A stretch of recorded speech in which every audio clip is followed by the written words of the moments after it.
Hello दोस्तों, welcome to my YouTube channel mister Mukesh Sainik. दोस्तों, आज हम बात करेंगे रेशियो रूल यानी अनुपातिक नियम के बारे में, जो आपको किसी भी एग्जाम्स में एक नंबर जरूर दिलाएगा। दोस्तों, बात करते हैं, चलिए अनुपातिक नियम के ऊपर।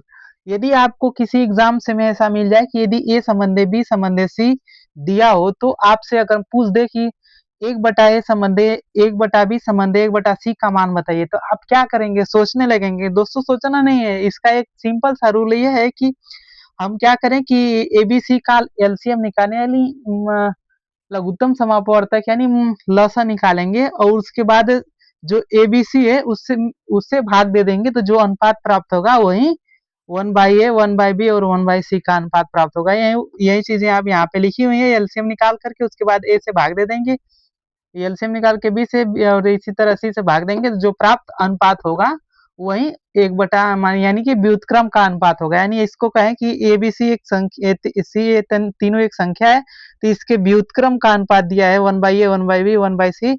तो व्युत्क्रम का अनुपात क्या होगा? एलसीएम बटा में ए बी सी, तीनों से भाग दे देंगे, जो आएगा वो व्युत्क्रम का अनुपात प्राप्त होगा।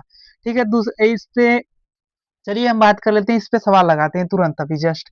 दोस्तों, हम बात करते हैं, मान लीजिए 2 3 4 हो, तो अगर इसका व्युत्क्रमानुपात पूछ दे कि 1/2 संबंधे 1/3 संबंधे 1/4 क्या होगा, तो क्या करेंगे? सिंपल 2 3 4 का एलसीएम लेंगे, तो 4 3 12 एलसीएम आएगा। ठीक है, एलसीएम निकालना नेक्स्ट वीडियो में कभी सीख लेंगे। तो 4 3 12 एलसीएम आ जाएगा, तो बार आप क्या करेंगे सॉल्व करते समय?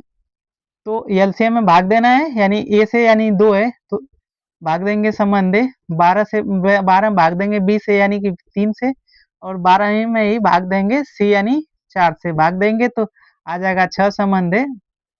यहाँ पर भाग देंगे 3, 3 चौक को 12, यहाँ पे 2 छके 12, यहाँ पर 4 आ जाएगा संबंधे, यहाँ पे 4 3 12, तो यहाँ पे 3 आ जाएगा। दोस्तों, ये अनुपात जो प्राप्त हुआ यहाँ पर 6 संबंधे 4 संबंधे 3, ये व्युत्क्रम का अनुपात है। ठीक है, यही व्युत्क्रम का अनुपात है, और यही आपसे प्रश्न में पूछा गया है। तो ध्यान देंगे, रिपीट पुनः वीडियो देख करके कर लेंगे। ठीक है, हम रिवाइज नहीं करा रहे हैं। ठीक है, नहीं अब दूसरी का, ये पहला केस था। दूसरा केस अगर मान लीजिए आपके सामने ये आ जाए कि यदि a/5 संबंधी b/6 संबंधित c/9 हो, तो abc का मान बताइए। यानी कि अगर आपको व्युत्क्रम का अनुपात दे दिए, यानी ये व्युत्क्रम का अनुपात है, अगर आपको व्युत्क्रम का अनुपात दे दे और संख्या का अनुपात निकालना हो, तो आप क्या करेंगे? दोस्तों, इसके लिए सीधा सा यही बात होती है, सीधे हर वाली संख्या को हम अनुपात में लिख देते हैं। ठीक है, यानी कि जो हर में रहती है संख्या, व्युत्क्रम का अनुपात दिया रहेगा, तो जो हर वाली संख्या रहती है उसी को सीधे हम अनुपात में रख देंगे, तो वही एबीसी का मान मिल जाएगा, यानी संख्या का मान मिल जाएगा।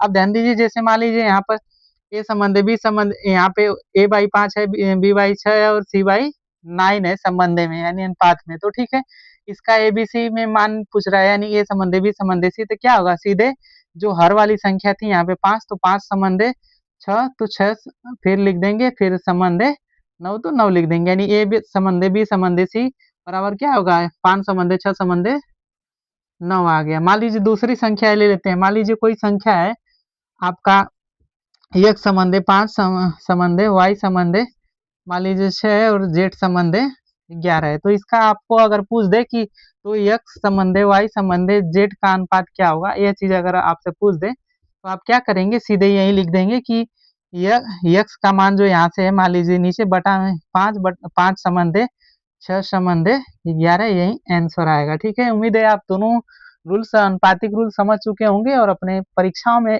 एक अच्छे बेहतर स्कोर करके आएंगे। बहुत बहुत धन्यवाद। वीडियो को ऐसे ही देखते रहिए, लाइक करिए, शेयर करिए।